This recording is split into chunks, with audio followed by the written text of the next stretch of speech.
Mr. Fallon. Today's Friday, and today is going to be a pretty cool day. Boys and girls, remember, Good Morning Muscles is your daily kickstarter for what's going to be an amazing day. Make it part of your daily routine. Wake up, do Good Morning Muscles, get stronger, have a load of fun, eat some breakfast, brush your teeth, wash your hands, and then go on with the rest of your day. It sounds like a great way to start every single morning. Hey, are you ready for some fun? Mr. Fallon's ready for some fun. Are you ready for some fun?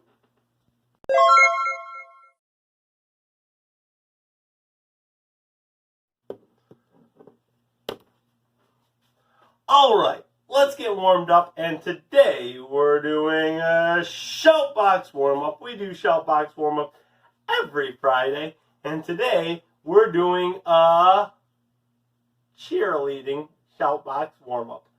I know you're excited. All right, remember, for a shout box warm-up, we're going to hear number 1, 2, 3, or 4. Anytime we hear a number, we're going to do a different movement. Anytime you hear a number 1, we're going to roll our hands like this. And if you had some pom-poms, you could do it with pom-poms. Mr. Fallon forgot his pom-poms at school, so I would do this. Anytime you hear a number 1, we're doing this. And we're going to shake our pom-poms. And anytime you hear a number 2, we're going to roll our pom-poms. And then pump it up. Roll. Anytime you hear a number 2, roll our pom-poms. And pump it up. And you're going to say pump it up with me. Let's try that again. Number 2. Roll, roll, roll. Pump it up. Say it with me. All right. When you hear a number 3, we're going to roll our pom-poms. Pump it up. And then do your highest kick. Woo. Anytime you hear number 3, roll our pom-poms. Pump it up and then kick. Anytime you hear number 4, we're rolling our pom-poms. Pump it up, a kick. Go Huskies! And you're going to make a jump and make a big X. Anytime you hear number 4, and you're going to say, go Huskies with us. Here we go, number 4. Rolling our pom-poms. Pump it up, a kick. Go Huskies! All right, let's do it. This is gonna be fun. We're gonna get... Oh no, Mr. Fallon. Alright, I thought I pushed a button. Alright, we're ready.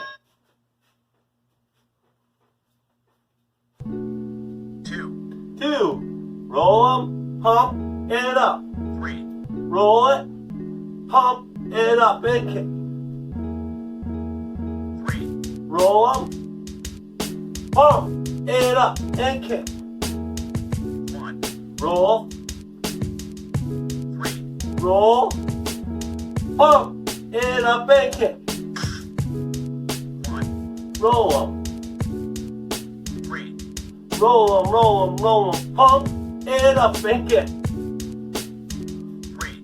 Roll, pump it up, and kick. Roll. 1. Roll. 2. Roll.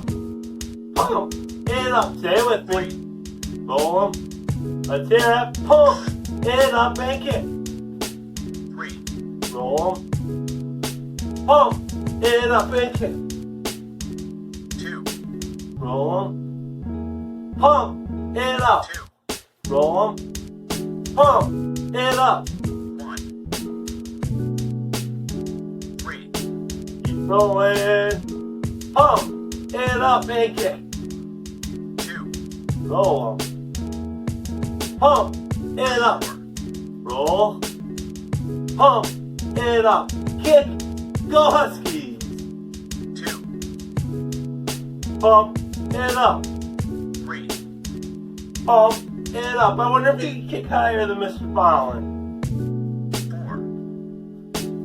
4. Pump it up. Go Huskies! 4.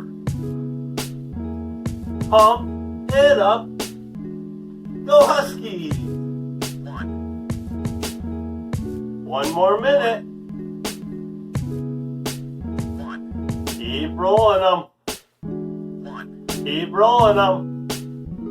2. Pump it up.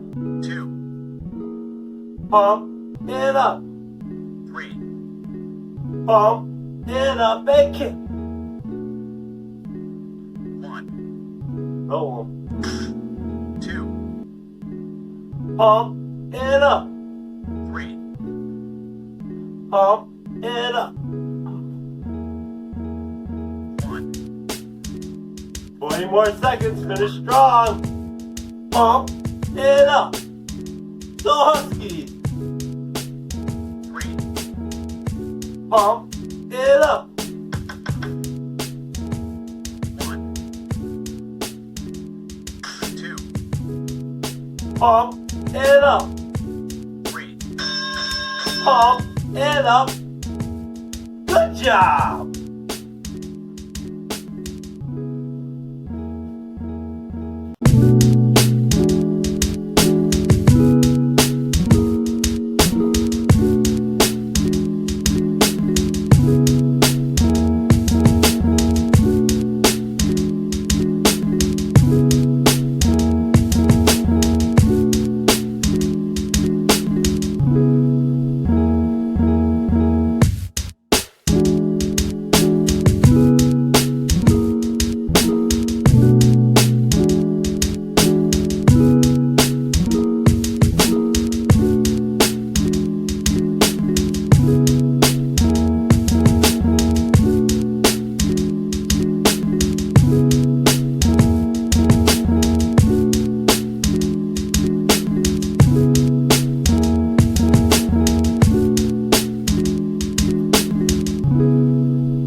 Alright, here's an oldie but a goodie for our joke of the day.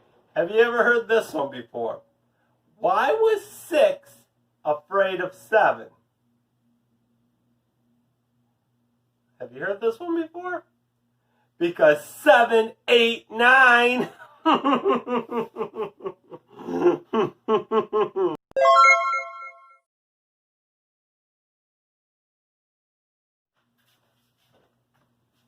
Alright, it's time for Spot Run story time. Get up, get spot running. We're reading Wayside School's Falling Down. We're already on chapter 14, Calvin's Big Decision. It was Calvin's birthday. His mother had made chocolate cupcakes with jelly beans on top. Mrs. Jules passed them out to the class. "Hey, Dana," said Leslie, "I'll trade you my black jelly bean for your red one." "Okay," said Dana. Everyone traded jelly beans. That was the most fun part of the party. Phoebe was excited. "Tell everybody what you're getting for your birthday, Calvin," she said. "I don't know," Calvin mumbled as he stared at his yellow jelly bean. "He's getting the best present," said Phoebe. "What are you getting, Calvin?" asked Mrs. Jules. Calvin frowned. "I don't know," he griped. "I mean, I know what it is, but I don't know what it is." "Huh?" asked Jason. I usually get toys," Calvin tried to explain, "but they always break or get lost or something happens to them. But this year, I'm getting something I'll never lose. I'll have it for the rest of my life." "What is it?" asked Terrence. "A tattoo," said Calvin. "Ooh, how neat!" exclaimed Mauricia. Everyone thought it was a great present. "You're so lucky, Calvin," said Rondi. I wish I could get a tattoo too. Instead, I got a tutu. I got a tutu too, said Dana. My parents won't let me get a tattoo, complained John. My parents wouldn't let me get one either, said Calvin. Then, for my birthday, they said I could get one. But now I can't decide what to get. My dad's taking me to the tattoo parlor after school today. I just can't make up my mind. Get a snake, said Stephen. No, get an eagle, said Dee Dee. They're the best. A dead rat, suggested Kathy. I just don't know, said Calvin. I never had to make such a tough decision. Nothing else I do matters. It's not like choosing jelly beans. If you pick the wrong color jelly bean, big deal. You can always spit it out. But once you get a tattoo, you can't change your mind. You can't erase tattoos.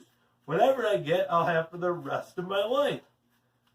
Get a lady, said Jason. Calvin shook his head. I just don't know. I just don't know. Where are you going to put your tattoo, asked Allison. Calvin threw up his hands. I don't know. You should put it on your arm, said Myron. That's the best place for tattoos. You're crazy, Myron, said Todd. Put it on your chest, Calvin. I know where you should put it, said Dana. But I can't say, she giggled like a maniac. Then she whispered it in Jenny's ear. Jenny giggled too. All day, everyone had lots of suggestions for Calvin. They told him what kind of tattoo he should get and where he should put it. A rainbow on his forehead, a flower on his cheek, an anchor on his arm. It was easy for the others to make suggestions. They wouldn't have to live with it for the rest of their life. I just don't know, Calvin repeated over and over again. Bibi drew a lot of pictures to help him, in case he wanted to choose one of those. She drew lions, tigers, buffaloes, and butterflies. If you like one, I can draw it on your skin for you, said Bibi. Then the tattoo man can trace over it. I just don't know, muttered Calvin. I just don't know.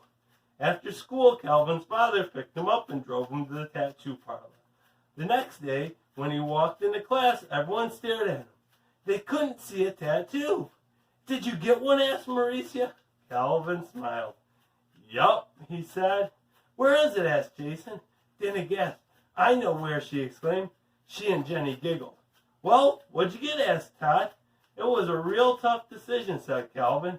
I almost got a leopard fighting a snake, but then my dad told me to think about it. He said it was sort of like getting a second nose. You may think you want another nose because that way, if one gets stuffed up, you can breathe through the other nose. But then he asked me, Calvin, do you really want two noses? Your father is very wise, said Mrs. Jules. Calvin nodded. That made me think, he said. I decided I didn't want a snake and a leopard fighting in my body for the rest of my life. I suddenly knew exactly what I wanted. He pulled his left pant leg. There was a small tattoo just above his ankle. Everyone crowded around and looked at it. A potato? Exclaimed Leslie. How silly! That's the worst tattoo in the world, said Mac. They all thought it was a silly tattoo. Anything is better than a potato, said Jason. It's a pretty potato, said Bibi, trying to be nice. I wish I could draw potatoes that good, but even Bibi knew it was a silly tattoo. I like potatoes, said Calvin. I would hope so, said Mrs. Jules. Calvin could tell Mrs. Jules didn't like the tattoo either. I would have gotten an eagle, said Dee Dee, soaring across the sky. Not me, said Terrence. I would have gotten a lion. I would have gotten a kangaroo, said Leslie. All day, everyone told Calvin what they would have gotten. Fire-breathing dragon, a lightning bolt, a creature from outer space. None of them said they would have gotten a potato. But Calvin knew better. He knew it was easy for his friends to say what they would have gotten because they really hadn't had to choose. He was the only one who really knew what it was like to pick a tattoo. Even Mrs. Jules didn't know that. He looked at his potato, he smiled. It made him happy. He was sure he had made the right choice. At least, he was pretty sure. Boys and girls, our steps for today are: tune in tomorrow on Saturday and again on Sunday. Tomorrow during Good Morning Muscles, we're going to have a special Spot Run Storytime reading Chapter 15, she's back.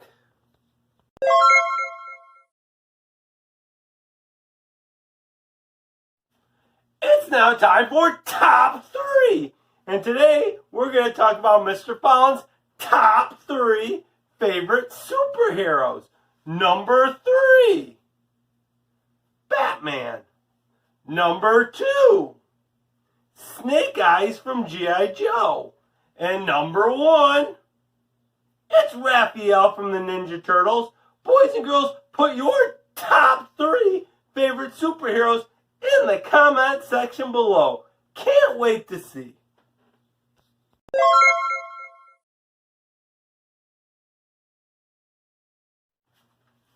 It's game time! And this is the conclusion of our juggling week. If you've been practicing a lot today, you're now ready for 3 balls.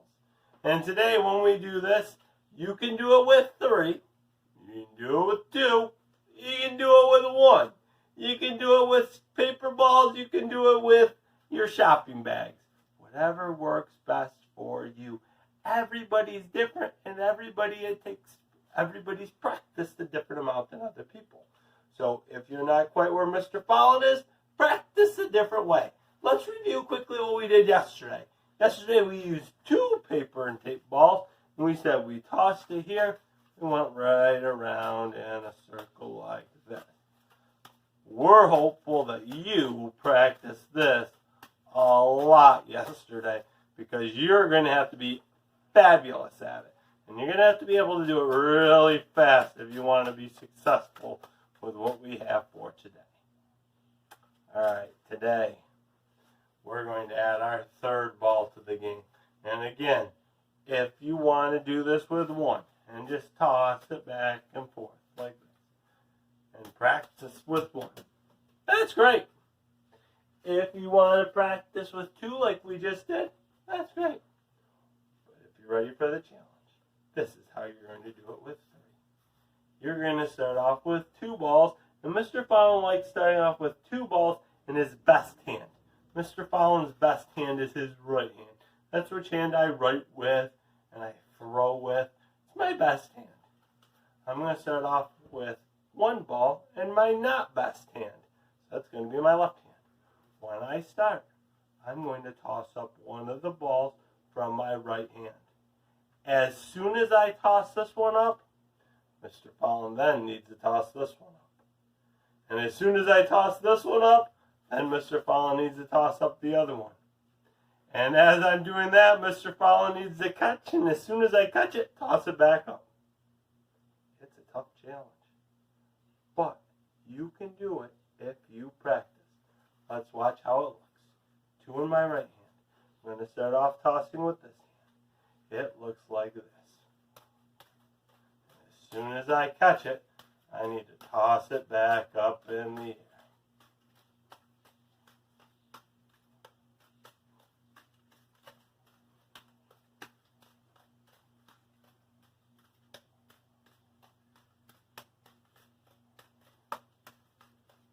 As I get better, I can go a little faster, I can do it a little higher, just like that. But the only way that you're able to do it is if you do what? What do you have to do to be able to do this? How do you think Mr. Fallon was able to learn how to do this? Because I practiced a lot.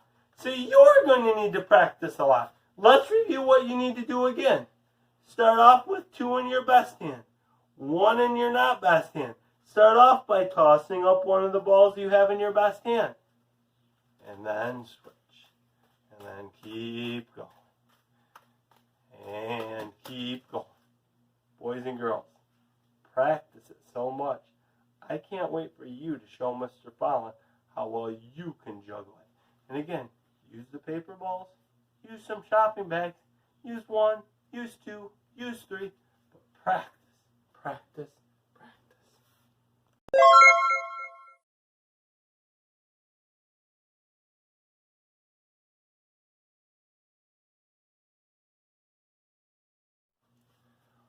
Wow!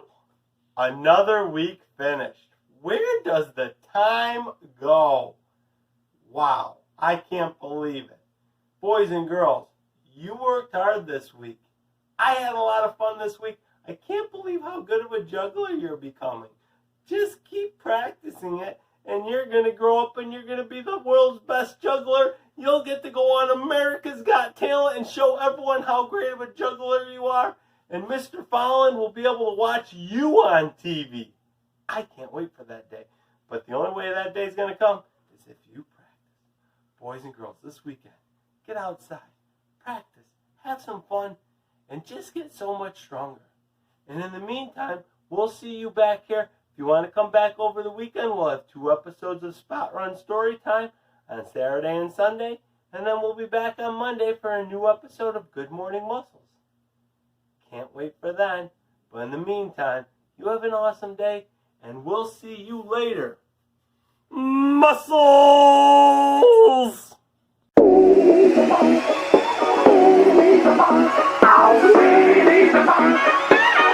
need the